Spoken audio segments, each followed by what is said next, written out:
Hello guys, shoe rack making and review. Overall output ఇది. Making చూద్దాం. ఇవి ఓపెన్ చేయగానే ఇవి వచ్చాయి. 3 టైప్స్ ఆఫ్ స్టిక్స్ వచ్చాయి అండ్ కనెక్టింగ్ పైప్స్ వచ్చాయి. అవి వైట్ కలర్లోవి అండ్ అవి క్లాత్స్ వచ్చాయి. ఈ క్లాత్ ఎలాంటిది అంటే మనము క్యారీ బ్యాగ్స్ యూజ్ చేస్తాం కదా, పట్టవి అట్లుంటాయి, తిన్నుంటాయి కొంచెం.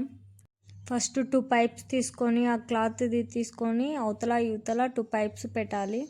అండ్ దెన్ వైట్వి అవి ఉన్నాయి కదా కనెక్టింగ్వి, అవి పెట్టుకోండి. వీడియో పూర్తిగా చూడండి, బోరింగ్ ఏమి ఉండదు. బయటదంతా ఫాస్ట్ ఫార్వర్డ్ పెట్టాను. దాంట్లో పెట్టుకోవాలి. మొత్తం పెట్టేసిన తర్వాత ఓవరాల్గా అట్లుంది. అండ్ దెన్ సెకండ్ కూడా అట్లనే పెట్టుకోవాలి. అవి కనెక్టింగ్వి ముందే పెట్టేసుకోండి. ఇది ఆల్మోస్ట్ జెంట్సే పెట్టగలుగుతారు, లేడీస్ పెట్టలేరు. కొంచెం స్టిక్కీగా ఉంటాయి, మీన్స్ గట్టిగా ఉంటాయి, పెట్టడానికి ఎనర్జీ యూజ్ చేయాల్సింది వస్తుంది. ఇది అయిపోయేలోపు ఒక జోక్ చెప్పనా. మేము రెంటర్స్ అనమాట హైదరాబాద్లో. సో రెంట్ హౌస్లో ఉంటాం కదా, మా పక్కన ఒక సింగిల్ బెడ్రూమ్ ఖాళీ ఉంటుంది.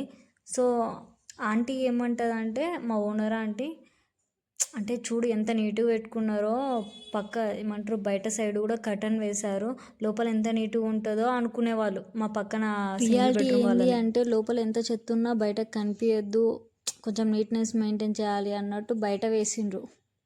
కానీ లోపల వాళ్ళు ఖాళీ చేసినాక చూస్తే మొత్తం ఆయిల్ అంతా కింద మరకలు, మొత్తం ఎట్లుందంటే అట్లుంది. అందులో బీహార్ వాళ్ళు కొంచెం అంటే మసాలా వండుకుంటారు కదా, వేరేలాగా అయిపోయింది ఆ ఇల్లు.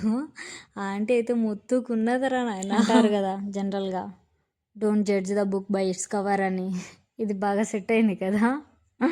అంతే, పైన కవర్ని చూసి లోపల ఉండే బ్యాటర్ని జడ్జ్ చేయొద్దు, ఏదైనా నిదానంగా తెలుస్తుంది.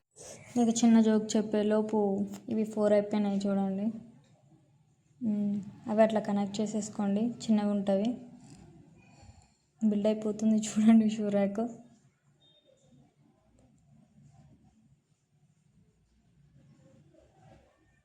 అవి స్టార్టింగ్లో అవి బేస్ పెట్టుకున్నామంటే ఇవి ఈజీ అనమాట కనెక్ట్ చేసేసేయడం, పైకి బిల్డ్ చేయడం. కొంచెం గట్టిగా ప్రెస్ చేసుకోండి, ఎందుకంటే ఊసిపోతుంది. అండ్ దెన్ గట్టిగా మనము స్టిక్స్ ఉన్నాయి కదా, అవి గట్టిగా మనం ఇట్లా ఉంచినట్టు కానీ టైట్గా ఏదైనా అన్నాము అంటే అవి బ్రేక్ అవుతాయి. స్టిక్స్ కూడా అంత ఎక్కువ స్ట్రాంగ్ కాదు. మీ బాయ్స్ ఏదన్నా గట్టిగా అన్నారంటే అది విరిగిపోతుంది ఖచ్చితంగా. సో అదో మాది అట్లనే విరిగిపోయింది పైన స్టిక్, అందుకే పైన పెట్టాము. అది మిడిల్లో అది మామూలుగా చెప్పాలంటే అది విరిగిపోయింది అనేసి పైన వేసేసాము. ఇన్కేస్ చెప్పులు పెట్టామంటే వంగిపోతుంది కదా, సో అందుకు. అన్నీ అట్లా పెట్టుకున్న తర్వాత పైన ఒక కవర్ ఇచ్చింటారు కదా, ఆ కవర్ అట్లా వేసేసుకోవాలి. ఇది క్లాత్ కూడా అంత క్వాలిటీ ఏం లేదు, అంటే తక్కువ రేటు 250 కదా, సో దానికి వర్త్ అంతే. చెప్పులు పెట్టుకోవడానికి ఇంకా ఎక్కువ ఏం ఉంటాం చెప్పండి, మిడిల్ క్లాస్ వాళ్ళం. సో అయిపోయింది, అదంతా చింగిపోయింది. అంటే మేము తీసేటప్పుడు వెళ్ళిందా అనేది అర్థమవుతలేదు, వాడు ఇయడమే అట్లా ఇచ్చిండా అర్థమవుతలేదు. ఓవరాల్గా ఇది.